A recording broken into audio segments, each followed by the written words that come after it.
Did you know that one of Seattle's largest real estate deals this year involves a massive 903-unit portfolio acquisition? Welcome to the Multifamily Real Estate Insights podcast. I'm your host, Sandy MacKay. Let's get right to it. In a significant move that highlights the growing interest in multifamily properties, Security Properties has acquired a 903-unit portfolio in Seattle. This transaction, valued at $400,800,000, marks Seattle's largest real estate deal of the year, according to a report by Jessica Perez in the Puget Sound Business Journal. The portfolio consists of 5 properties, including Carter on the Park, located in downtown Redmond. These properties are noted for being newer, nicer product developed over the last decade, which adds to their appeal for investors seeking modern amenities and prime locations. This acquisition underscores a continuing trend where real estate investors are increasingly targeting multifamily properties, which offer stable returns and the potential for appreciation, particularly in bustling urban areas like Seattle. It's a testament to the resilience and attractiveness of multifamily real estate as an investment class, even amid broader economic uncertainties. As we see more of these large-scale transactions, it encourages us to reflect on potential opportunities within our Canadian markets. While this deal took place in Seattle, the ripple effects of such investments often reach far and wide, inspiring investors to explore similar opportunities north of the border.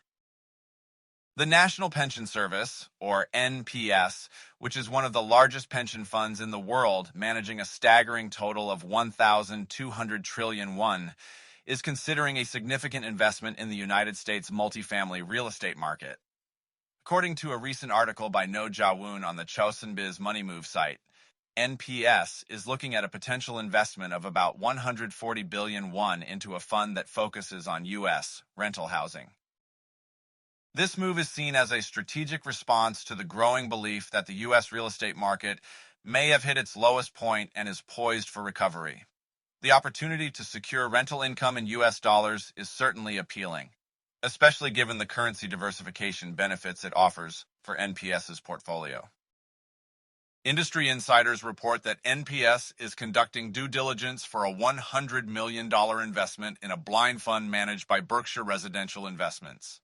This firm, based in Boston, is distinct from Warren Buffett's Berkshire Hathaway and specializes in acquiring and remodeling rental housing, particularly A and B class apartments, in major U.S. metropolitan areas.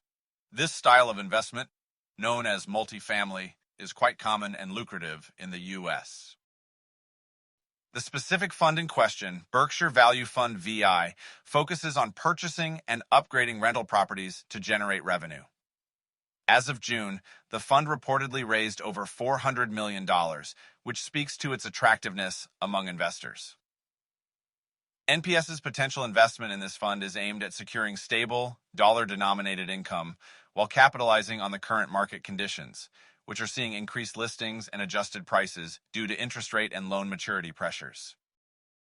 It's interesting to note that global asset managers are also ramping up their activities in this space.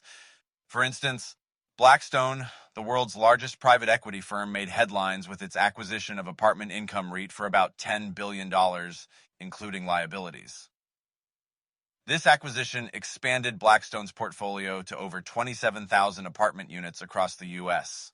Such moves underscore the confidence big players have in the multifamily sector.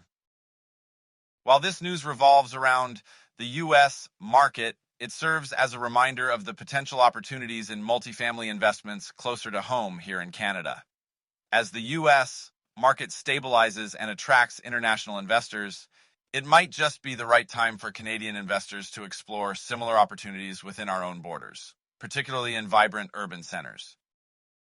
In a landmark decision, the D.C. Council has passed the Rental Act, bringing significant reforms to the rental housing laws in Washington, D.C. According to a report by John Barr, this legislation aims to restore eviction timetables to pre-pandemic standards, a move that has been largely supported by landlords in the area. The council's vote was 10-3 in favor of the heavily amended act, which was initially introduced by Mayor Muriel Bowser earlier this year. This new legislation is seen as a victory for landlords, especially as it introduces mandatory protective orders. These orders require tenants who are behind on rent to pay into a court registry while their eviction cases are pending, a measure that landlords believe will help mitigate the significant financial losses they have experienced since the lifting of eviction moratoriums in September 2021. Dean Hunter, the chief executive officer of the Small Multifamily Owners Association, hailed the passage of the bill as a win for landlords, noting that landlords in the district have lost over $1 billion in unpaid rent. However, not all aspects of the proposed reforms were approved, as the council rejected expedited eviction proceedings, much to the disappointment of property owners.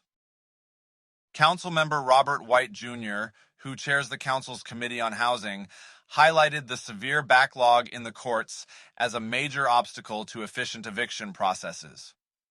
He pointed out that with only 13 judges handling 272 monthly eviction cases, the system is currently overburdened.